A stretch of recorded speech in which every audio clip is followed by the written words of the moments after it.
Today we're going to be reviewing Land of Eam. Welcome back to Templar's Tabletop, the channel that's all about role-playing games and making your experience with them AAA. Affordable, approachable, and awesome. I recently was at a bookstore and I had a gift card and I absolutely had to pull the trigger on this thing.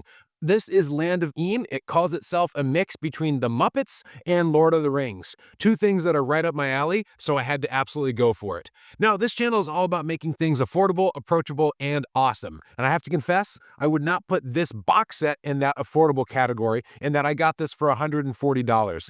I sometimes have a little bit of a hard time pulling the trigger on new books. I don't know if it's because I'm frugal or maybe you could call it cheap. I usually like to look for things that are used or whatnot, but when I saw this, I absolutely had to have it. So it is a little bit more than what I would typically consider affordable. However, the value is absolutely there. And if you're interested, I think it's something that has brought me a lot of joy. So I do recommend it based on what I've read so far. What is this game? This is a combination of the old school revival OSR games, things like Shadow Dark or things like Knave 2nd Edition, which I'm a big fan of, but it also takes some of the elements of PBTA games or Powered by the Apocalypse and puts them a little bit more of a story framework. It's cool because those are two of my favorite genres, and it is backed up by some really great art and design and some mechanics. So let's take a look at what we got here in the core book.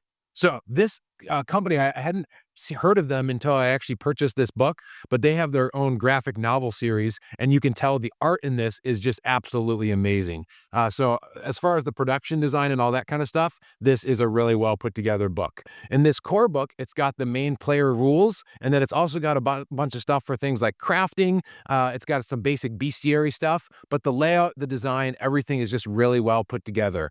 I mentioned the core mechanic is a combination of two of my favorite styles of games, which is Powered by the Apocalypse and also the OSR. And you can see the core mechanic listed here. Instead of 2d6 for resolution, it uses 1d12, and you've got a couple different bands of failure and success. 1 to 2 on a d12 is a complete failure.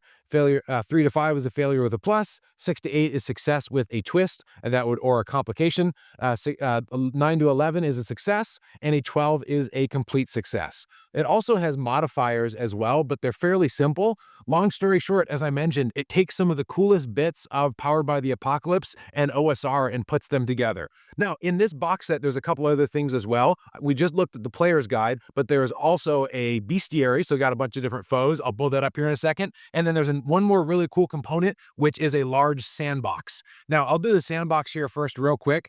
A sandbox campaign, instead of having a really heavily defined structure, it's got more of a bunch of different locations, mixtures of NPCs, really cool maps, and then it's got basically it gives your players a lot more freedom. If you are new to the hobby, you can think of two different main kinds of campaigns. One that's more like a set narrative story, and those can be called pejoratively a railroad, and that's often where the DM has a set of series of stories that connect with one another. And then Sandbox is something where it's a little bit more open-ended and it's more player-driven.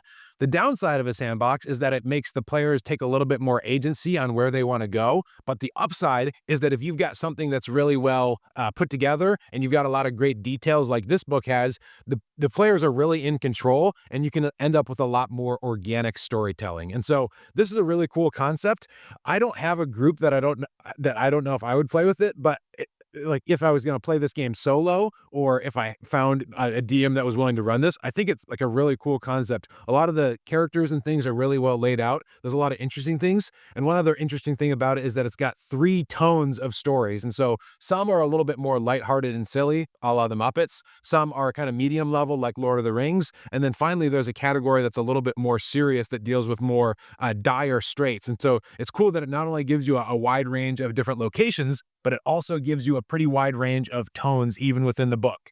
And I think an RPG that can manage to hit all of those tones is something that's effective. I'm going to real quick pull out the bestiary and just, again, compliment some of the fantastic art and also a cool monster design here, which is that it's fairly rules light in that it doesn't have a huge amount of stats, but it gives a lot of cool background on the monsters and also what their motivation and their goals are. And so ogres have, not only do they have their combat stats, but it also gives what they like to do like socially as well. There's always a chance to negotiate. So all in all, as I wrap up this review and this overview, this game is something that I think looks really interesting and cool. I'm hoping that someday I get a chance to play it. But even if I don't, just like some of the other RPGs on my shelf, even if I don't get to play it, I've really enjoyed just reading this book, enjoying the new ideas and the concepts, and thinking about playing it in the future. And that's kind of the fun of the hobby as well, is that even if we don't get to always play the games that excite us, just reading the books and interacting with the fiction, the lore, and the mechanics is something that's fun too. So my question to you is, what do you think? Does this look like a game that you might be interested in? Have you tried it out? And please, will you run a game for me? Please, internet, please, please. But even if not, thank you guys all so much for watching. We hope you enjoyed this content on Templar's Tabletop. And until next time, happy gaming.